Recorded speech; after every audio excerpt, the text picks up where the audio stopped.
Hey everyone, it's Michael again. I just wanted to go ahead and make a video talking about, it's a review for a film called What If. What If is one of the best Christian films I've ever seen in my entire life. It is just amazing. It's almost like a more blatantly, I can't talk today. I'm sorry. I apologize. I'm having one of those days. My mouth just wants to stay slack and dull, and yeah. It's almost like a more completely Christian version of It's a Wonderful Life. Even though I consider It's a Wonderful Life a Christian film, it's like my favorite movie, as a matter of fact. What If does such a good job of kind of taking that and even referencing It's a Wonderful Life in some points, and kind of just doing something extraordinary with it and having this extraordinary Christian message with it. It's one of those films, man, I can't watch this film enough. I've seen it twice in the last, I think it was a year or two. Yeah, the last 2 years I've seen it twice. Doesn't sound like a lot. It's a 2-hour-long film, and it is so wonderful. This is a great example of a film that if you're into romance, and you're like a teenage girl or, a grown woman or an older woman, if you're into this, if you're into kind of a sweet romance kind of film, about possibility, about second chances, about how it's never too late to turn back to God. It's never too late to see what you could have missed out on if you followed God's path and not your own selfish ways and your own sinful ways. This film covers that. It stars Kevin Sorbo, and Kevin Sorbo I already love. I really, really, really like the guy. I'm not a fan of Hercules. Apologies to Sorbo himself.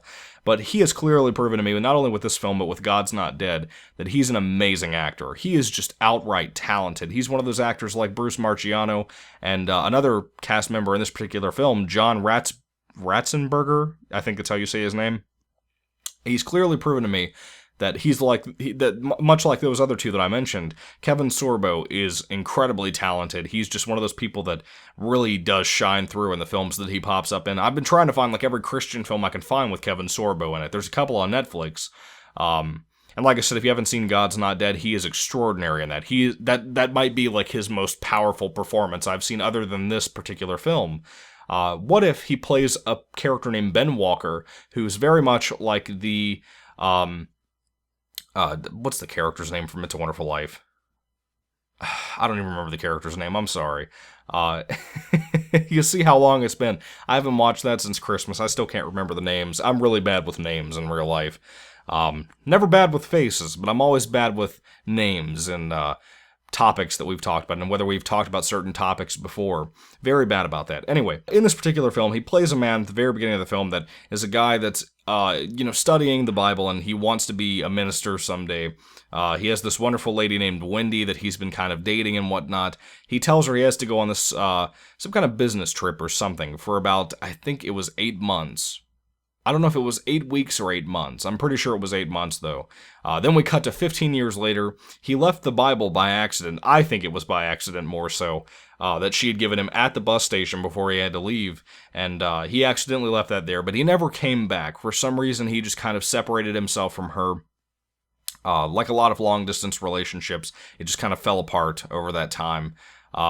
I think Wendy suffered a lot more than he did from this. It probably affected him too. Kevin Sorbo, even when he's playing this more atheistic character in this film, he's not as cruel as he is in God's Not Dead. He's just a non-believer in this film, but he's so likable and so wonderful. I love this character in this film. Ben is such a generally, he's a good guy, but he doesn't have his head in the right purposes and the right responsibilities that he should.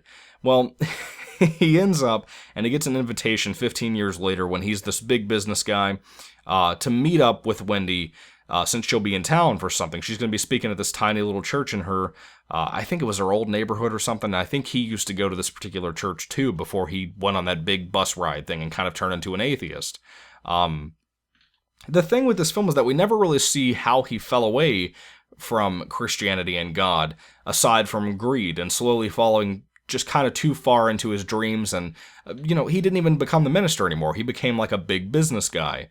I think he's like a lawyer or something, I don't know. But even so, I still was really impressed with what happened, with this film. I really think Kevin Sorbo, stands out so amazingly in this film. There's also, like I said, John Ratzenberger, Ratzenberger. I can't say his name. I'm looking right at it on the DVD box, and I can never get it right. My apologies, Mr. John, if you're out there. You're a great actor. Really, really, really appreciate you here. You know how you have every once in a while an actor that really stands out in a film that's like a background person? That's what John Ratzenberger is.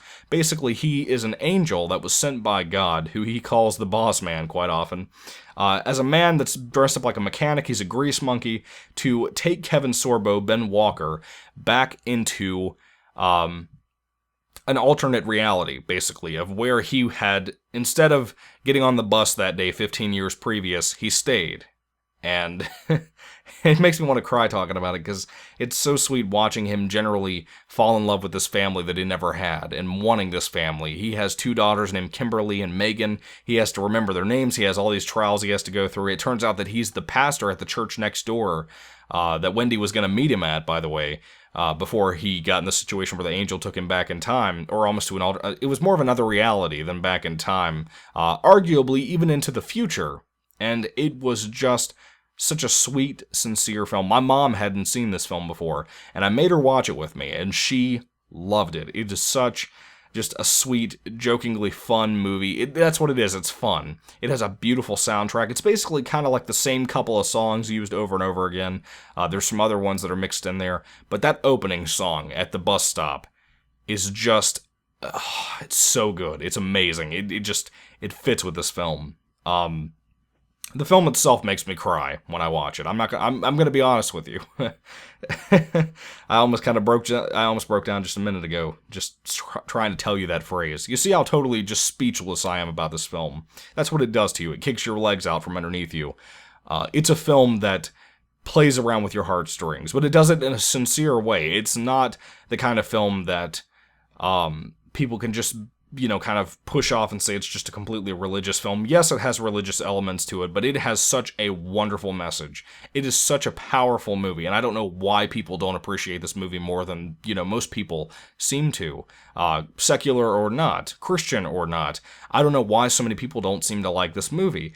What If is a really powerful film, and if anything, it's one of the very few films that you can get at the Christian bookstore, for example, that has good acting and a freaking wonderful script in it.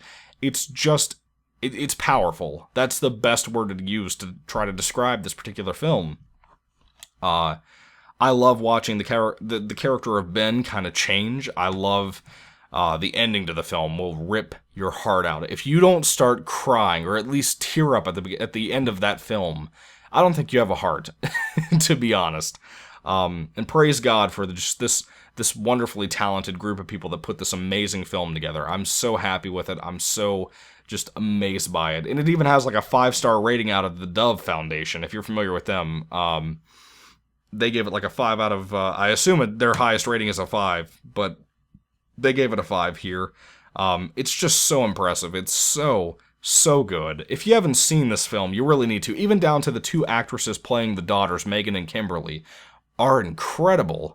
They are so good here. The youngest being one of the cutest kids I've ever seen in a film. She is so sweet and so adorable, and just says so many funny things. One of my favorite lines in this film, and one of my favorite lines in general from films, is the harsh discussion about her recent fish that passed away, that died.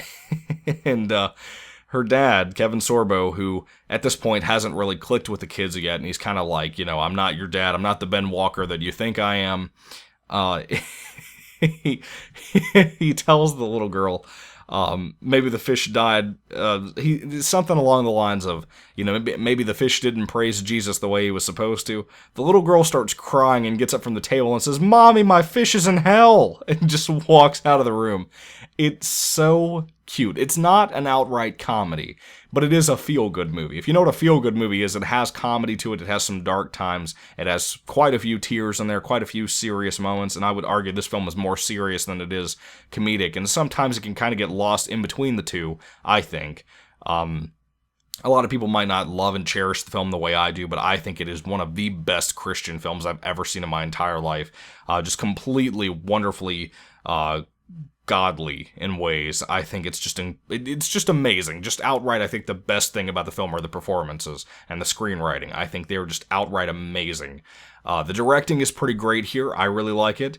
There's no cheap shots at like Atheist or anything. So if you're looking for a film and you don't want things like that, this might be the film for you. If you like kind of sweet, gentle kinds of films, not too gentle, but just really thought-provoking things about what your life could be like if you hadn't went this long without God, or if you had made that decision where you said yes instead of no. It's just such a good movie. If you haven't seen What If, I couldn't recommend it more to you. If I had to rate this film on a 5-star rating, I'd easily give it a 5 out of 5 stars. I love it and I cherish it. It's great. It's one of the best films I've ever seen in my entire life. Like I said, it's more of a completely, well, not completely, but in a lot of ways, a more Christian version of It's a Wonderful Life. If you don't like how dark It's a Wonderful Life is, even though that film is amazing, if you have a problem with that film, I have no idea what's wrong with you. Even if you don't consider that film, Christian or, whimsical enough, you should check out this movie. I think it might make up for you more.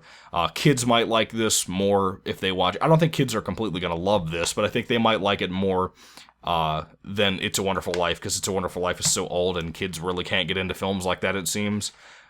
Even so, George Bailey, I just remember the name. George Bailey. God, how did I forget that? Anyway, what are your thoughts on the film What If, guys? Put them in the comments section below and let me know, and we will talk about it. And thank you so much, and God bless you, and goodbye.